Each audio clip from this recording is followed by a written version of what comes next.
ஏல கைஸ், இன்னைக்கு 12th ஃபிசிக்ஸில் புக் பேக்கில் 7th கொஷினில் இருக்கும். ஏன் எலக்ட்ரிக் ஃபீல்ட் இன்டர்செக்ட் ஆகாது, அதை தான் நம்ம இப்போ எக்ஸ்பிளைன் பண்ண போகிறோம்.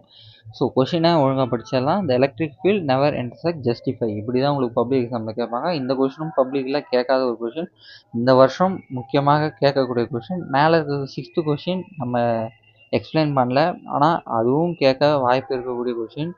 இன்னும் இந்த பப்ளிக்கில் கேட்கவே இல்லை. ஸோ 7th கொஷின் எக்ஸ்பிளைன் பண்ணுறேன். ஏன் எலக்ட்ரிக் ஃபீல்ட் இன்டர்செக்ட் ஆகாதுன்னு. The electric field never intersects justify. So if some charge placed in intersection point of electric field, then it has to move in two different direction, which is physically impossible.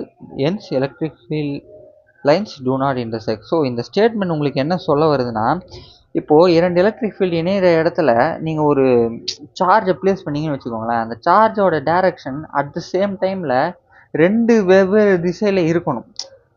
ஆனால் physically அது பாசிபிளான்னு கேட்டிங்கன்னா கிடையாது. ஏன்னா உங்களாலேயே இப்போது left போகணுன்னு நினச்சிங்கன்னா left தான் போக முடியும், ரைட்டு போகணுன்னு நினச்சிங்கன்னா ரைட்டு தான் போக முடியும்.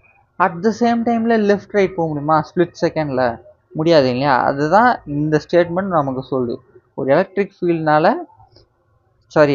சார்ஜ்னால at the same time move ஆக முடியாது. அதுவும் நமக்கு ஒரு சார்ஜை ப்ளேஸ் பண்ணி ஏன் எலக்ட்ரிக் ஃபீல்ட் இன்டர்செக்ட் ஆக வாய்ப்பு இல்லை அப்படின்ற ஸ்டேட்மெண்ட்டை நமக்கு ஜஸ்டிஃபை பண்ணி காமிச்சிருக்காங்க. ஸோ உங்களுக்கு இதை டயக்ராமாக நான் காமிக்கிறேன். இப்போ இது எலக்ட்ரிக் ஃபீல்ட் இன்டர்செக்ட் ஆகுது.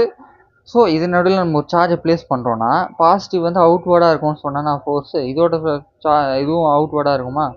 அப்போது இது இப்படி போக நினைக்கும். அட் த சேம் டைம் இது இந்த திசையில் போக நினைக்கும். ஆனால் இந்த சார்ஜ் இருக்குது இல்லையா, இது ஏதாச்சும் ஒரே டைரெக்ஷனில் தான் போக முடியும், ரெண்டு டைரெக்ஷனில் போக முடியாது. ஸோ அதனால தான் எலக்ட்ரிக் ஃபீல்ட் லைன்ஸ் நெவர் இன்டர்செக்ட்னு சொல்கிறாங்க. ஸோ நான் சொன்ன எக்ஸ்ப்ளனேஷனில் ஏதாவது தவறுகள் இருந்தால் கமெண்ட் செக்ஷனில் தெரிவிக்கலாம். மறக்காமல் நம்ம சேனலை சப்ஸ்கிரைப் பண்ணிக்கோங்க.